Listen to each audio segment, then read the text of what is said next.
매일 성경과 함께하는 오늘의 큐티 시간입니다.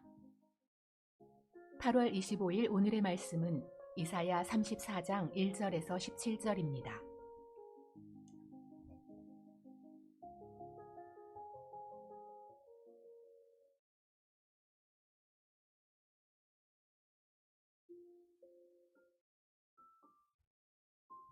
열국이여 너희는 나와 들을지어다. 민족들이여 귀를 기울일지어다. 땅과 땅에 충만한 것, 세계와 세계에서 나는 모든 것이여 들을지어다. 대저 여호와께서 열방을 향하여 진노하시며 그들의 만군을 향하여 분내사 그들을 진멸하시며 살육당하게 하셨은즉 그 살육당한 자는 내던진 바 되며 그 사체의 악취가 솟아오르고 그 피에 산들이 녹을 것이며 하늘의 만상이 사라지고 하늘들이 두루마리같이 말리되 그 만상의 쇠잔함이 포도나무 잎이 마름 같고 무화과 나무 잎이 마름 같으리라. 여호와의 칼이 하늘에서 족하게 마셨은즉 보라 이것이 에돔 위에 내리며 진멸하시기로 한 백성 위에 내려 그를 심판할 것이라. 여호와의 칼이 피 곧 어린 양과 염소의 피에 만족하고 기름 곧 순양의 콩팥 기름으로 윤택하니 이는 여호와를 위한 희생이 보스라에 있고 큰 살육이 에돔 땅에 있음이라. 들소와 송아지와 숫소가 함께 도살장에 내려가니 그들의 땅이 피에 취하며 흙이 기름으로 윤택하리라. 이것은 여호와께서 보복하시는 날이요 시온의 송사를 위하여 신원하시는 해라. 에돔의 시내들은 변하여 역청이 되고 그 티끌은 유황이 되고 그 땅은 불붙는 역청이 되며 낮에나 밤에나 꺼지지 아니하고 그 연기가 끊임없이 떠오를 것이며 세세에 황무하여 그리로 지날 자가 영영이 없겠고 당아새와 고슴도치가 그 땅을 차지하며 부엉이와 까마귀가 거기에 살 것이라. 여호와께서 그 위에 혼란의 줄과 공허의 줄을 들이우실 것인즉 그들이 국가를 이으려 하여 귀인들을 부르되 아무도 없겠고 그 모든 방백도 없게 될 것이요 그 궁궐에는 가시나무가 나며 그 견고한 성에는 엉겅퀴와 새품이 자라서 승냥이 위의 굴과 타조의 처소가 될 것이니 들짐승이 이리와 만나며 순념소가 그 동류를 부르며 올빼미가 거기에 살면서 쉬는 처소로 삼으며 부엉이가 거기에 깃들이고 알을 낳아가서 그 그늘에 모으며 솔개들도 각각 제 짝과 함께 거기에 모이리라. 너희는 여호와의 책에서 찾아 읽어보라. 이것들 가운데서 빠진 것이 하나도 없고 제 짝이 없는 것이 없으리니 이는 여호와의 입이 이를 명령하셨고 그의 영이 이것들을 모으셨음이라. 여호와께서 그것들을 위하여 제비를 뽑으시며 그의 손으로 줄을 띄어 그 땅을 그것들에게 나누어 주셨으니 그들이 영원히 차지하며 대대로 거기에 살리라. 아멘. 에돔의 멸망이라는 제목으로 말씀 나누겠습니다. 오늘 말씀 이사야 34장에 나오는 본문의 말씀에 많이 등장하는 게 있습니다. 칼이 나오고 피가 나오고 땅이 황폐해지고 하늘이 두루마리처럼 말리는 그런 재앙과 심판이 이렇게 등장합니다. 이렇게 보면 좀 너무 무섭다는 생각이 듭니다. 우리가 이런 어떤 심판의 이야기를 읽으면 하나님 왜 이리 무서운 분이신가 이런 생각이 들 때도 있습니다. 근데 여러분 하나님이 화가 나서 이렇게 마음대로 막 심판을 하시는가요? 아니죠. 하나님은 공의의 하나님이신 줄로 믿습니다. 하나님은 이 악을 처단하시고 악을 이제는 더 이상 마지막으로 말하지 못하도록 하게 하시고 하나님의 의가 온전히 실행되도록 말씀하시는 것입니다. 8절에 보면 이런 말씀이 있어요. 8절에 이것은 여호와께서 보복하시는 날이요 시온의 송사를 위하여 신원하시는 해라. 여호와께서 심판하시는 날이고 이 시온의 송사를 위해 신원하시는 해라. 그렇게 말씀합니다.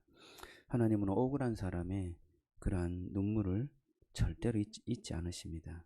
그리고 사람들은 잊어버리지만 그 고통은 하나님의 백성들이 당하는 그 고통과 아픔과 그 억울함을 하나님께서는 절대로 잊지 않으신다라고 말씀하고 있습니다. 심판은 이런 것이에요.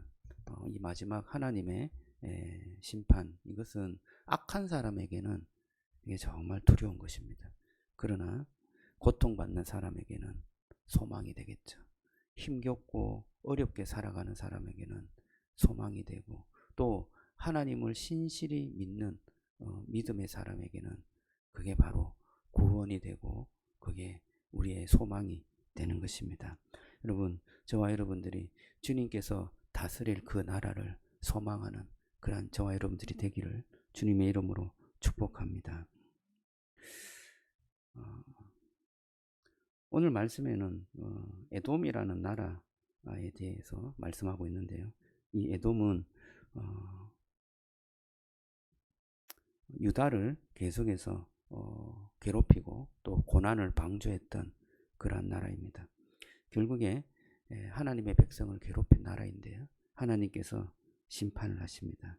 그런데 이 에돔만 심판하는 게 아니라 오늘 1절에 보면 열국이여 이렇게 말합니다.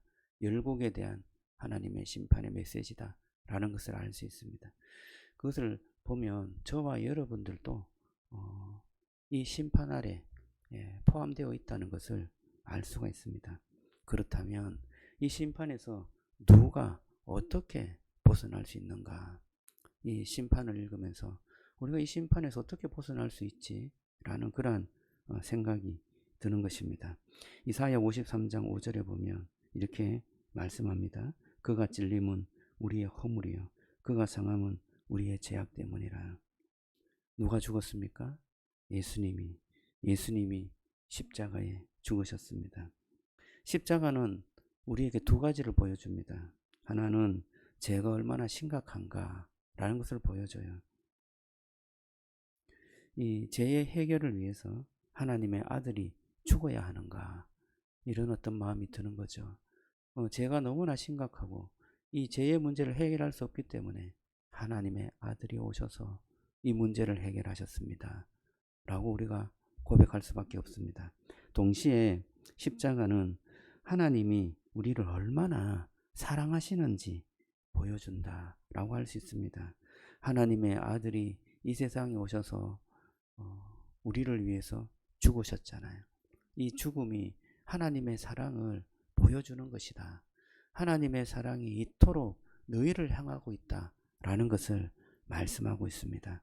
로마서에는 이렇게 말해요. 그러므로 이제 그리스도 안에 있는 너희는 결코 정죄함이 없다 라고 말씀합니다.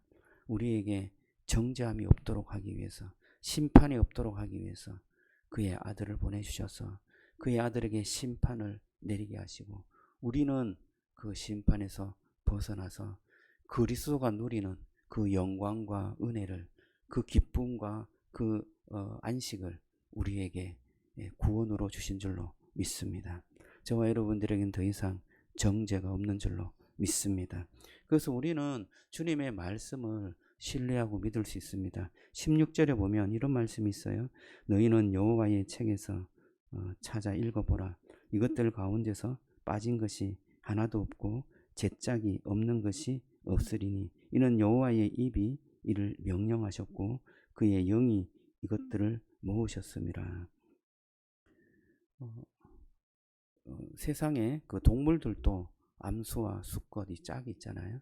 그처럼 하나님의 말씀도 하나님께서 말씀하신 것들이 성취되는 그러한 하나님의 말씀 안에서 하나님은 반드시 주의 말씀을 성취하고 이루신다는 그 짝이 있다는 말씀입니다. 오늘 이 말씀이 구절이 신천지에서 많이 인용됩니다. 그래서 비유를 이야기할 때 뭐 짝이 있다 이렇게 해서 이렇게 짝을 맞추어 갖고 설명하는데요. 그 짝은 신천지가 맞춘 짝이에요.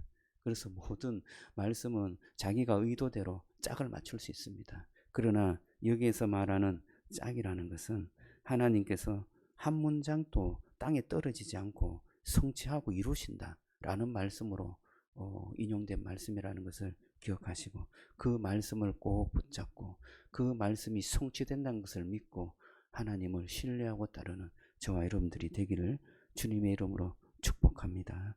기도하겠습니다. 하나님 감사합니다. 주님, 열국과 에돔은 심판을 받아 마땅합니다. 주님, 우리도 사실은 심판을 받아 마땅한 존재인 줄로 믿습니다. 그러나 주님께서 우리를 사랑하셔서 우리의 모든 죄를 그에게 쏟아부으시고 우리 주님께서 십자가에 죽으신 줄로 믿습니다. 하나님, 우리가 그 놀라운 은혜와 그 사랑을 기억하게 하여 주시옵소서. 심판받아야 될 우리가 주님의 영광을 누리고 하나님의 아들, 하나님의 자녀로 세움을 받은 것 너무나 감사합니다. 하나님, 이 감사가 우리의 삶 전체에 영향을 미치게 하시고 그 감사와 기쁨과 은혜로 오늘 하루도 살아가게 하시고 그 은혜의 눈으로 세상을 볼 수 있도록 축복해 주옵소서. 예수님 이름으로 기도드리옵나이다. 아멘.